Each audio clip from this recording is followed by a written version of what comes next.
Looking for magic cards? At flipsidegaming.com you can now use the promo code LVD to get a 10% discount on orders over $10, and starting from now you also get entered into the Ravnica Allegiance booster box giveaway, which runs until January 28th. Hello and welcome to another Magic Arena gameplay video. Today we're taking a look at a mono-white control deck called Divine Control. It's an enchantment-based control deck that's trying to close out a game with Divine Visitation, a 5-mana enchantment that says if one or more creature tokens would be created under your control, that many 4/4 white angel creature tokens with flying and vigilance are created instead. And the nice combo with Divine Visitation is Dawn of Hope, which is a 2-mana enchantment that says whenever you gain life you may pay 2. If you do, draw a card. But the important part here is the second ability, which for 4 mana lets us make a 1/1 white soldier creature token with lifelink. And of course with a Divine Visitation in play, instead of making a 1/1 token for 4 mana, we get to make a 4/4 flying angel token with vigilance instead, which is quite the upgrade. So let's take a look at the entire deck list here, starting out with our 1-drops, where we have the full 4 copies of Fountain of Renewal, 1-mana artifact. At the beginning of our upkeep, we gain 1 life, and we can also sacrifice a Fountain if we pay 3 mana to draw a card. And of course a nice synergy with Fountain of Renewal is Dawn of Hope, which we can curve into each other, and then at the beginning of our upkeep, if we gained life with the Fountain of Renewal, we can pay 2 mana to draw an extra card every turn essentially, so that gives us a ton of card advantage, and then also gives us a nice win condition in the late game. Once we have a lot of mana to work with, we can spend all that mana to make a bunch of 1/1 tokens, and if we have Divine Visitation in play, those will be 4/4 tokens instead, which can close out the game very quickly.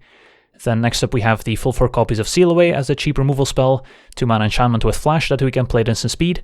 When it enters the battlefield we can exile a tapped creature, and that creature will stay exiled for as long as Seal Away stays in play, so great answer to indestructible creatures like Adanto Vanguard for example. Next up we've got some of our value artifacts. We've got 1 copy of Azur's Gateway, 2-mana legendary artifact, and for 1 mana and tapping the gateway we get to draw a card, and then exile a card from our hand. And then if we exiled 5 cards with varying mana costs from our hand with the Azur's Gateway, we get to transform it into Sanctum of the Sun, and we also gain 5 life, and then Sanctum of the Sun taps to add X mana of any one color, where X is our life total. So if we have a lot of life to work with, then Sanctum of the Sun will make a ton of mana, which also synergizes nicely with our Dawn of Hope, since we can spend all that mana to make even more soldier tokens. Then we also have a 1-of copy of Thematic Compass, 2-mana artifact. For 3 and tapping the compass, we can search our library for a basic land card to put into our hand. And then at the beginning of our end step, if we control 7 or more lands, we get to transform Thematic Compass into Spires of Vraska, which is a land that we can use to untap target attacking creature an opponent controls and remove it from combat. So essentially fogs one of the opponent's creatures, which is very useful in this deck since we do have quite a few sweeper effects. But if we have a Spires of Vraska in play, we kind of force the opponent to overextend into a sweeper effect, because we can always handle a single creature with a Spires of Vraska. So Spires of Vraska combined with sweeper effects plays very nicely. And then we also have the full 4 copies of Treasure Map, which gives us a lot of card selection and card advantage. First off, we play it for 2 mana, and then we can pay mana and tap the Treasure Map to scry 1, giving us a bit of card selection. And then we also get to put a landmark counter on Treasure Map. Once it accumulates 3 counters, we get to transform Treasure Map into Treasure Cove, alongside getting 3 treasure tokens which we can sacrifice to make 1 mana of any color. And then we can also sacrifice a treasure and tap Treasure Cove to draw a card, so that's where all the card advantage kicks in. So multiple copies of Treasure Map synergize nicely with each other, since if you already have a transformed Treasure Cove, you can start sacrificing the treasures you get from a second copy of Treasure Map right away without having to untap the Treasure Cove first. Then at 3 mana we've got the full 4 copies of Power Stone Shard, taps to add 1 colorless mana to our mana pool for each artifact we control named Power Stone Shard. So Power Stone Shard works very nicely in multiples, and in this deck we do have quite a bit of card selection and card draw, so we do get to find multiple copies of Power Stone Shard pretty consistently, and then we get to make use of all that extra mana by sinking it into making tokens with Dawn of Hope for example, and casting some of our more expensive spells. And curving an Azur's Gateway or a Treasure Map into Power Stone Shard is also very nice, since we still get to make use of that 1 mana that Power Stone Shard provides to scry 1 with the Treasure Map or to activate the Azur's Gateway. Then at 4 mana we've got some more removal, 3 copies of Ixalan's Binding, which can exile an opposing non-land permanent, and the opponent can't cast spells with the same name as the exiled permanent for as long as Ixalan's Binding is in play, so can lock out multiple win conditions from the opponent. And then we have 3 copies of Cellar Wreckage, which can exile all attacking creatures from the opponent, replacing them with basic lands instead, so a very powerful effect against any aggressive creature deck. And then at 5 mana we've got more sweepers in the form of Cleansing Nova, can destroy all creatures, can also destroy all artifacts and enchantments, but that's usually not an effect we want to have, since we have so many artifacts and enchantments ourselves, so Cleansing Nova is actually secretly pretty powerful against our deck.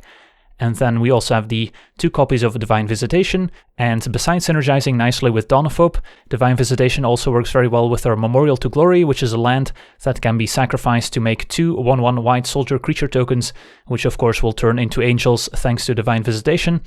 And then last but not least, we have 2 copies of The Immortal Sun, a 6 mana legendary artifact that says players can't activate the abilities of Planeswalkers, which is also why we're not playing any Planeswalkers ourselves, even though Karn would fit in nicely.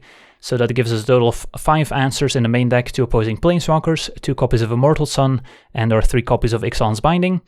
And then we're not done yet, because at the beginning of our draw step, we get to draw an additional card, so Immortal Sun is also a great card draw engine. And then spells we cast cost 1 generic mana less to cast, so we can quickly empty our hand of all those extra cards we've drawn with Immortal Sun. And as if that weren't enough, creatures we control get +1/+1, so also works nicely with Dawn of Hope. So if we don't have a Divine Visitation in play, we can turn our 1/1 soldier tokens from Dawn of Hope into actual win conditions to close out the game a lot faster. And because of course Immortal Sun is legendary, we can't have more than 1 copy in play at the same time, but that's also where Azor's Gateway comes in handy, letting us loot away additional copies. Same with Divine Visitation, we usually only need 1, but Azor's Gateway can come in handy there as well. And then going over the mana base, we've already covered our 3 copies of Memorial to Glory, great with Divine Visitation at closing out the game. Then we've got 16 basic planes. Then we have 2 copies of Arch of Vraska, which has Ascend, so if we control 10 or more permanents, we gain the City's Blessing for the rest of the game. And in this deck, it's pretty easy to get to the City's Blessing since most of our cards are permanents, and especially cards like Treasure Map making multiple treasure tokens will get to those 10 permanents very quickly. And once we do have the City's Blessing, we can pay 5 mana and tap Arch of Vraska to draw a card. And finally, we have 4 copies of Zilfron Void, which enters the battlefield untapped and lets us scry 1, giving us a valuable card selection. And we can afford to play it since we're a monocolor deck without any steep color requirements, and we already have 19 white sources, which is plenty for double white on turn 4 for Cellar Wreckage. We will not be playing any sideboarded games today, but I can still show you some sideboard cards to give you some ideas. Sentinel Totem can be useful against graveyard decks. Baffling End can give you another cheap removal spell against aggressive creature decks. The Honor Guard can also be useful against a deck like Golgari, where they have a lot of creatures with enter battlefield abilities, and after sideboard they might have taken out some of their answers to the Honor Guard, like Cast Down, and then you can always take out some of your Cleansing Novas that would kill your Honor Guard, and rely more on Cellar Wreckage to deal with their creatures. Then we can also consider Sorcerer's Spyglass to help us shut down opposing Planeswalkers even more, especially Vivian Reed, that can destroy artifacts and enchantments can be annoying, so Spyglass can be very helpful there. Then we could consider Invoke the Divine to destroy artifacts and enchantments, also gains 4 life, so has a bit of synergy with Dawn of Hope. Could have the 4th copy of Cellar Wreckage in the sideboard against creature matchups, especially if we're trying to do the transformational plan with Honor Guard and take out Cleansing Nova. And then finally 2 copies of Lyra Dawnbringer that can also be part of a transformational plan if the opponent has taken out most of their removal spells and can just win the game by itself, and also shines against the mono-red decks where they will have to spend multiple burn spells to deal with Lyra, otherwise she's gonna win the game. So yeah, that's the deck. Now let's jump into some games and see how the deck does. Alright, we're on the play, and this hand seems okay. We've got a Dawn of Hope, and so the question is whether to play Zilfron Void on turn 1. I think we do. We don't really need more mana sources given that we have a Power Stone Shard and 3 lands. And Divine Visitation could be okay. Yeah, I think we'll keep it. That way if we draw any additional mana source, we will have the Dawn of Hope plus Divine Visitation combo going. And 2 sweeper effects should buy us enough time. Alright, if we're up against some sort of blue-black control deck, turn 2 Dawn of Hope is very strong. Alright, and there's a Thought Erasure, so they can maybe take away Divine Visitation, they can try and slow us down by taking Power Stone Shard, or if they have a creature to protect, they could take the Cleansing Nova or Cellar Wreckage. Alright, they're gonna take the Power Stone Shard, trying to slow us down, which could be effective if we don't draw lands. We did draw land 4, which is pretty useful here. And it's going to be another Thought Erasure, this time maybe taking the Divine Visitation. But I think we're okay. As long as we keep hitting our land drops, Dawn of Hope will eventually draw us a ton of extra cards. End of turn we can make our first soldier token here. So I don't mind our position. Dawn of Hope is a real nightmare for any control deck to deal with. Seal Away not too useful. So we could draw a card here after connecting, but our opponent's got a Fungal Infection. That's too bad. Fungal Infection is pretty effective against our Dawn of Hope in the early game here. We'll just make another token end of turn, that's okay. And then try and draw some extra cards. Alright, another Divine Visitation. So if we draw a land 5 and they don't have a counterspell, that could work. Although I doubt that's going to be the case. I think we do want to attack and draw with the Dawn of Hope just to try and hit our land drop. Could also let the trade happen, make an extra token, so we can keep drawing cards later. But for now I think we let this happen and just draw a card. Try to hit our land drop or maybe something like Treasure Map. Alright, another Dawn of Hope. I guess we will play that just in case they have something like a Discovery Dispersal to bounce the Dawn of Hope. Might as well. And they will counter it with a Sabotage, which seems okay. And alright, they're just gonna go for Discovery instead of the Dispersal half. Dispersal is one of the few ways the blue-black deck has to deal with enchantments. No land, so we'll just have to pass a turn. So yeah, our opponent taking that Power Stone Shard definitely paid off, as we haven't been able to hit our 5th land drop and another Thought Erasure. Alright, I guess that's going to go after the second Divine Visitation. But again, Dawn of Hope by itself should be good enough to eventually win the game. Alright, opponent takes Ixalan's Binding instead. Maybe they have a Doom Whisper that they're trying to resolve at some point. But with so much removal, I don't think that's really gonna stay in play for long. Make a token. Fountain's a great combo with Dawn of Hope too. So I guess this turn we can attack. Draw by paying 2 and then play Fountain.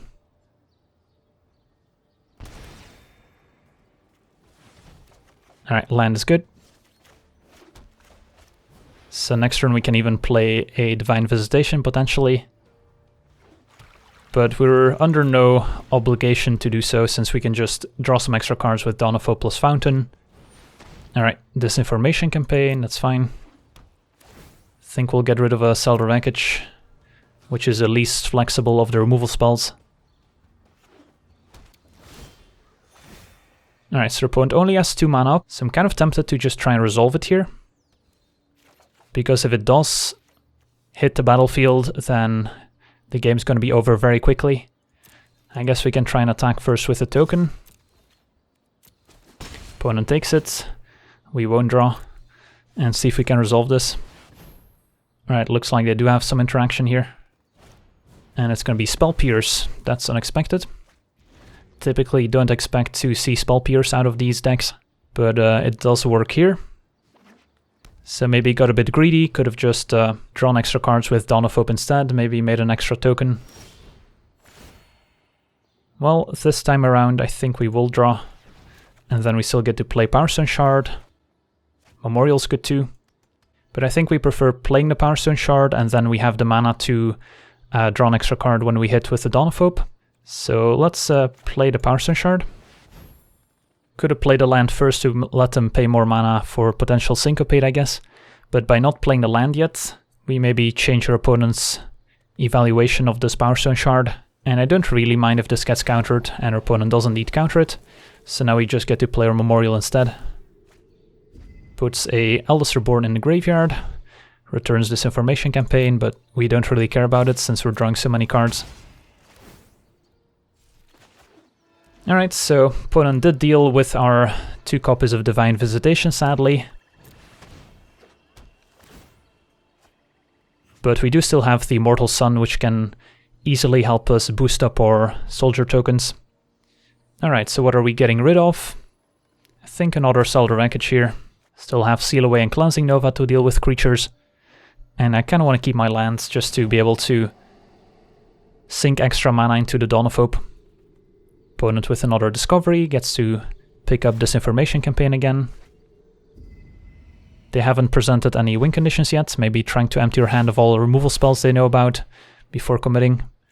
But yeah, we can just sit here and draw some cards. Attack with her token. And we can make a token or draw a card here. I think we'll draw. And then play that Memorial. Haven't found any of our treasure maps yet, so that's a card we are kind of looking for, but not that we really need it here. Now I think I'm fine discarding a land. And if we ever pick up Immortal Sun and our opponent taps out, they're gonna be in even more trouble. They already cast their fair share of Thought Erasures and Sinister Sabotages. 1 Thought Erasure and 2 Sabotages left. So let's draw. Another Zalfran Void. Seal away, so I don't mind scrying with the Void here before we attack. And there we go, Immortal Sun, keep that on top. We can draw into the Immortal Sun, and then still make a token end of turn. This does expose it to another Thought Erasure, but they only have 1 left, so it's not super likely that they have another Thought Erasure here. Instead, another Campaign. What do we discard? I guess we'll get rid of a Cleansing Nova here. Opponent says go. Make a token. And I don't think we'll draw this time, since we want more mana available. Let's see if they want to maybe counter this Fountain of Renewal. Kind of use it as bait. And there's a Sabotage, perfect. So, should be able to pay for Spell Pierce after playing our land. And we get to resolve Immortal Sun unless they have a negate.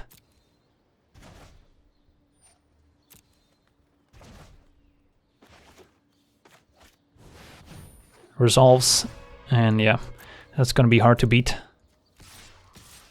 Again, they could have a Discovery Dispersal to bounce the Immortal Sun temporarily. But I guess now we have 2 of them. More campaigns. Yeah, I think we will discard Immortal Sun here. Don't really have a great use for it, since blue-black is not going to have a way to actually destroy the Immortal Sun. Worst case scenario, they would Dispersal, bounce it, and then have the last Thought Erasure to make us discard it. But I think these cards are going to be more useful if our opponent does present a creature at some point.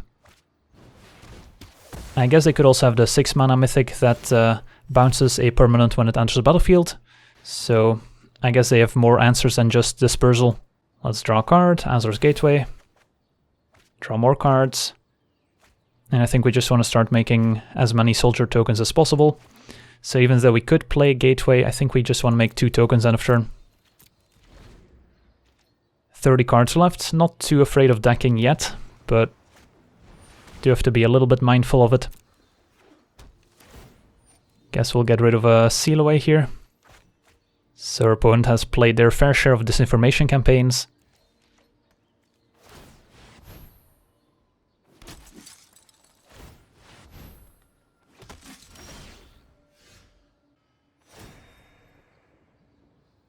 Let's draw.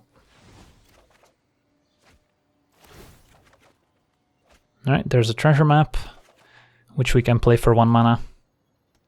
So let's scry first here. And I think the plan is to play either Gateway or treasure map. Binding will keep as a nice answer to campaign. But I think the plan is still to make more soldier tokens.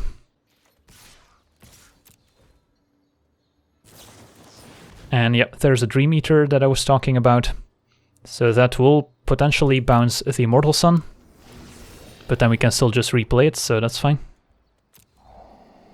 Could also use Ixalan's Binding on the Dream Eater so they don't get to play additional copies. Got some options. So they pick up Disinformation Campaign. And they do indeed bounce Immortal Sun.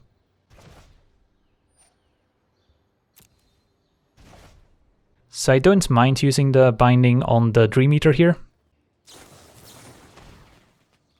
Opponent also with a Fungal Infection, but we will still get to draw with a Dawnophobe here if we want to. So yeah, I think that's what we're gonna do here. Draw with the Dawnophobe. Don't have the mana to go Immortal Sun into Ixalan's Binding, but that's fine. We'll just go Ixalan's Binding on your Dream Eater. So now the only bound spells they have for our enchantments is Dispersal. And I think we'll play a Treasure Map.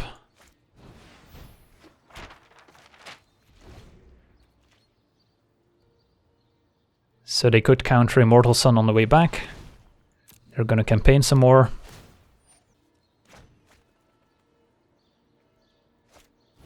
More campaigns.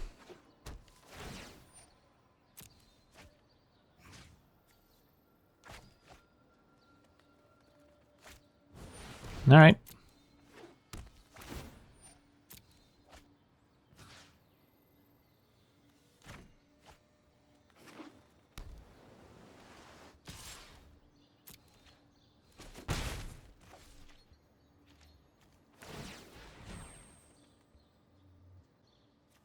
Don't think we need a Seal Away.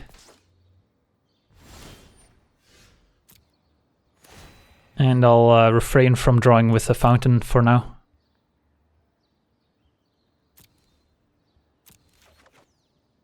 Alright, Power Stone Shard. Let's try and play this Immortal Sun, see if they did pick up a negate in the meantime. They didn't. Let's play 2 mana Power Stone Shard. And pass a turn.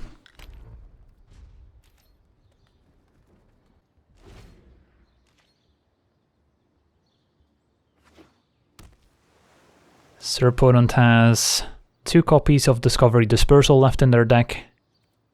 And I think those will be the only ways they still have to interact here with the artifacts and enchantments that are already in play. Right now with the Immortal Sun kind of acting as a lightning rod. Opponent attacks with the token. I think we'll take it, even though we could make a token and kind of ambush the Saproling token here. Opponent probably has plenty of removal that they're happy to play. Eldest Reborn, sure.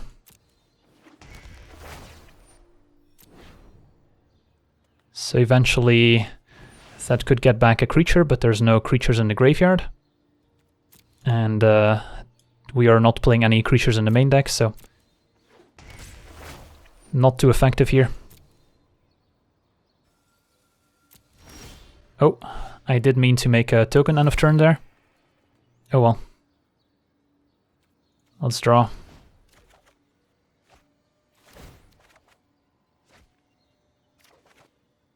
Alright, let's get this Power Stone Shard in play.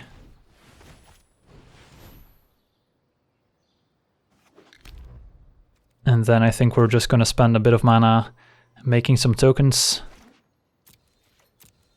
And we're fine to discard Seal Away and Treasure Map here.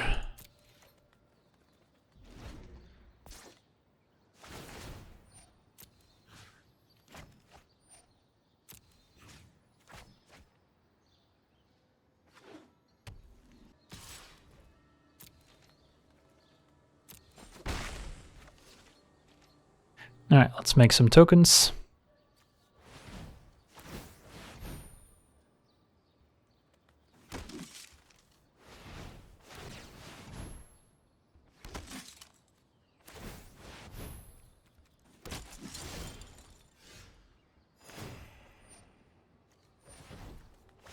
Scry with Treasure Map. Don't really need more fountains.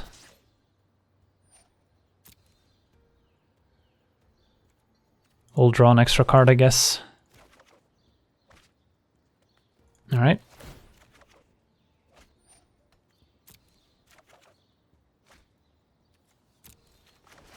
Get in there with the tokens. Opponent's down to 5.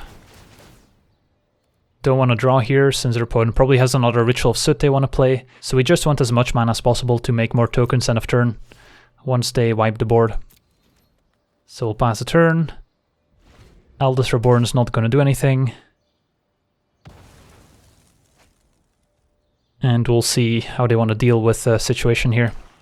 Opponent's got 19 cards left, we do as well.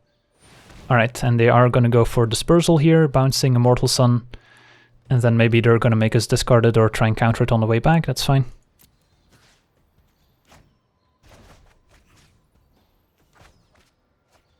but the 1/1 tokens are still good enough by themselves. Also have Memorial to Glory ×2 in play that can make more tokens. There's a Ritual of Soot as predicted. And our opponent packs it in. Not able to beat the turn 2 Donophobe pretty much, which carried us to victory. Alright, we're on the play, and our opening hand seems okay. We're missing a Fountain to go with the Donophobe, but otherwise a functional hand. Treasure Map can ramp us into Cleansing Nova or Immortal Sun. Up against turn 1 Sacred Foundry, and wow, there's a Fountain, perfect. So what's the play here? If we play Donophobe, next turn we can go Treasure Map plus Fountain, but then we don't get to scry, and kind of want to start scrying as soon as possible. So if we're not going to make use of Donophobe, then we might as well play Treasure Map now. Then we can maybe scry an upkeep to look for additional mana sources. Alright, opponent with a Navigator's Compass, so not sure what they're up to. Yeah, I think I will scry an upkeep. It's pretty important that we hit our land drop here. Alright, land on top. And then could play Donophobe. How is our next turn gonna look like? We're gonna scry again. I think we prefer to play the Fountain here. That way we at least gain 1 life. And then next turn we can scry and play Donophobe. I think that works out a little bit better. Sequencing a little bit awkward because we drew the Fountain a turn too late, but I think we'll be okay. Alright, our opponent on some sort of Jeskai deck. Draw Power Stone Shard. Alright, so we could go Power Stone Shard into Donophobe, then we don't get to scry with the Treasure Map. Kind of meant to scry an upkeep, but I think this is still fine. Yeah, I think I'll play the Power Stone Shard instead here. Give us more mana, so next turn we're more likely to play Immortal Sun, which wins the game by itself. And we'll make sure to put a stop on upkeep now. So not entirely sure what we're up against. It's gonna be Karn, so maybe some sort of historic themed control deck. Karn is okay, since we'll have an Immortal Sun coming down soon. I guess if our opponent has a Cleansing Nova, we could be in trouble. Give them the land here, since Dispersal is a way for them to bounce our Immortal Sun. End of turn scry with Treasure Map. And we want a land. I guess we don't mind the land, means we don't have to sacrifice as many treasures. So we'll draw. And really hope they don't have a Cleansing Nova here. I guess we'll transform the Treasure Map first. Even though now we will have to sacrifice a treasure, bottom the plains. Play Immortal Sun. Shutting down Karn. And if our opponent doesn't have a Cleansing Nova, we'll be in a pretty good spot. If they do have Cleansing Nova, it's gonna be rough. We'll be left with 6 mana and a Donophobe. So we can still rebuild. Alright, it's gonna be a tapped Woodland Cemetery, so maybe our opponent with a Super Friends style deck using the compass just for fixing. Could be. In the meantime, we get to draw some extra cards, play Zalfron Void, set up our draw with the Treasure Cove here.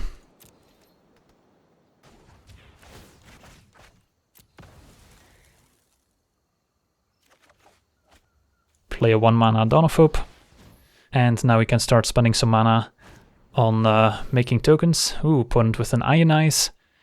Countering Donophobe. Alright, that's too bad. Could also sack the Fountain to draw a card here, but with Immortal Sun in play, drawing us extra cards, we're pretty likely to find a Donophobe pretty soon, and then we're going to want a Fountain still in play. But if they do happen to have a Cleansing Nova, we'll make sure to sacrifice a Fountain in response. Oath of the Fairies, our opponent is indeed on a Super Friends deck, which does get shut down pretty nicely by the Immortal Sun. So as long as we can dodge an answer to the Immortal Sun, we'll be okay. But I have to imagine that our opponent's playing Cleansing Nova as well. So that's going to be rough when that happens.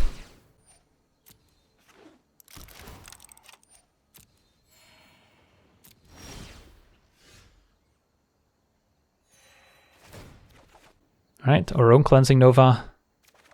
And Memorial. Alright, we'll draw with the Treasure Cove.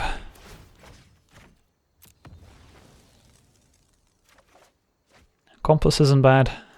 At least that will transform in a land so it doesn't get swept up by Cleansing Nova. And we'll play a tapped Memorial. Could be time to sack the Fountain here just to find more action, but I think we'll wait. I guess we could have also activated Thematic Compass here before it transformed just to get an extra land out of our library. But looking at the bottom of our library, we did scry 2 lands to the bottom, which we don't really want to shuffle back. Alright, let's see what this is. Tezzeret, our opponent's just gonna play out some Planeswalkers for when they do eventually find an answer to Immortal Sun. That's okay. Yeah, maybe it is time to pull the trigger on this Fountain of Renewal. Sure.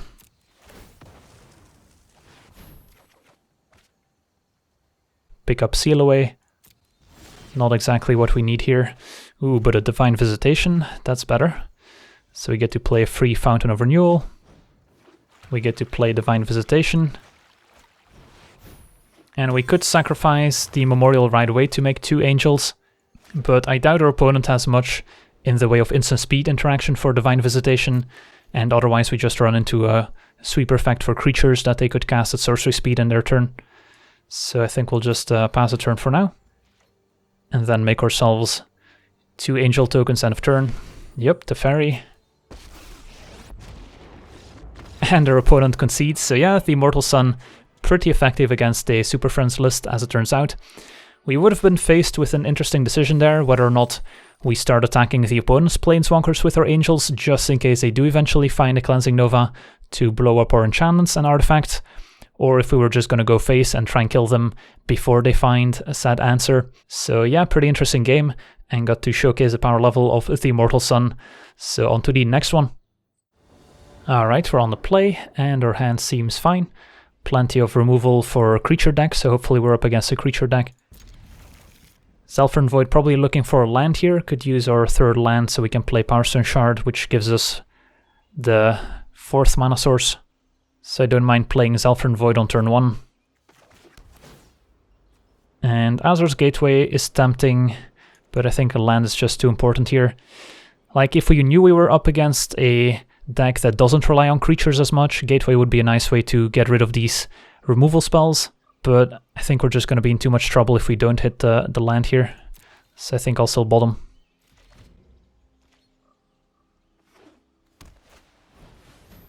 Alright, seeing turn 1 Healer's Hawk makes me happy, because now we'll be able to leverage all these sweeper effects nicely. So next turn we're probably going to play Powerstone Shard.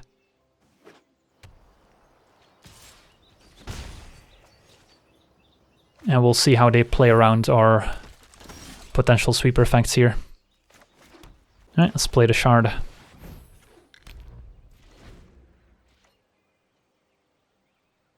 And if they don't attack with everyone, we have Seal Away. If they do attack with everyone, we have Settle. But ideally we would Cleansing Nova first so we don't give them more lands to begin with. Alright, opponent with a nice curve, Healer's Hawk into Sunhome Stalwart into Tajik. Gets to Mentor twice. So Plains off the top would be nice, so we get to Cleansing Nova and wipe the board. Alright, Arch of Vraska also works here. So let's reset. Get a nice 3 for 1. And still have plenty removal left over. Alright, Legion Warboss isn't bad.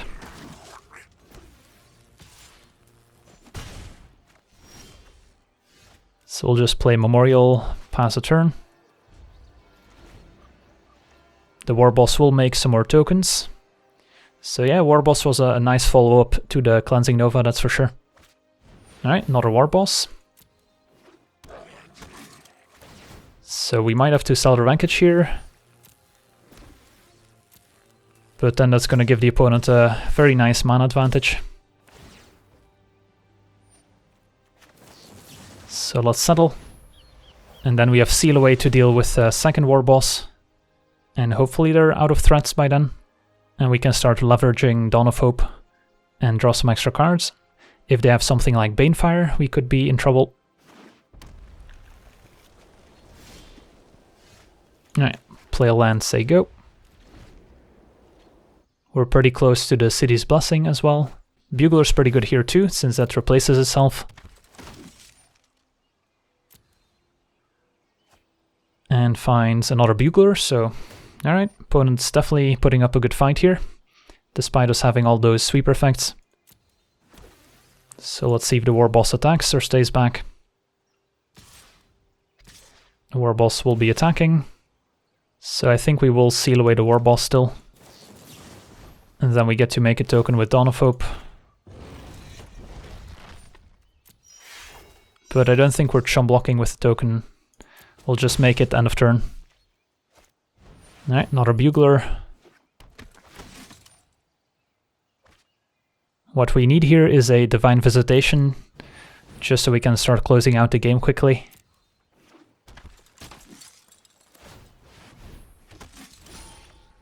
Alright, treasure map to pick up. So how desperate are we here? We are potentially facing lethal, especially if our opponent has heroic reinforcements. I guess we will still play treasure map here. And then we get to make a token and scry. And try and find another Cleansing Nova or Settle. Alright, it's gonna be Lava Coil killing the Soldier token. Kind of seeing the drawback of Cellular Rankage here too, opponent being able to spend all their mana last turn to deploy double Bugler.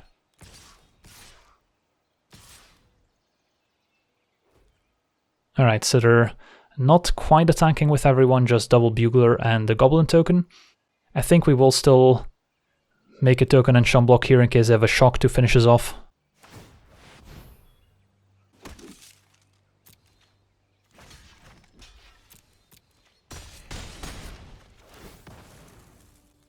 They might also have Integrity Intervention, which plays well with the whole Mentor theme, and could also deal 3 damage to our face. Alright, so our opponent is committing. So if we can find a Cleansing Nova, the game is probably in our favor. They'll probably keep playing around Cellular Rankage, so got 2 Cleansing Novas left in our deck, and we get to scry twice with our treasure map here to try and find it.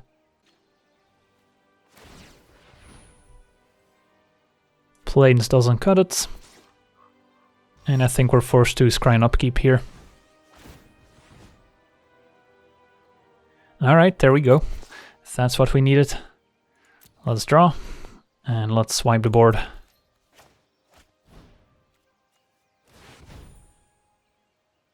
So our opponent got punished for playing out some more creatures end of turn there.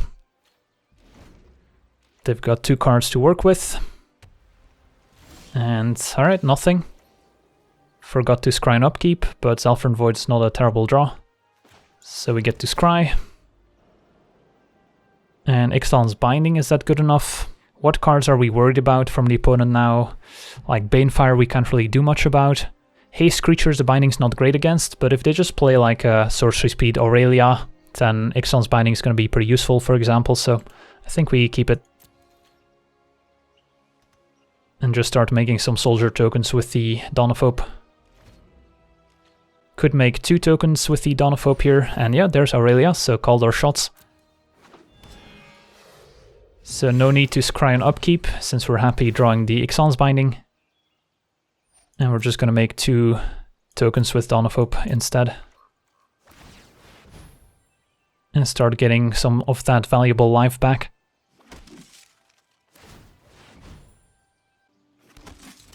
Alright, let's draw. Let's Binding Aurelia. And our opponent packs it in. Too much for them to handle. Sweet, so that's gonna do it for today's gameplay video. Wanna thank you for watching, hope you enjoyed. And as always, have a nice day. I also want to thank all my patrons for being part of the channel, and you can become a patron yourself today and decide the topic of future videos over at patreon.com/LegenVD.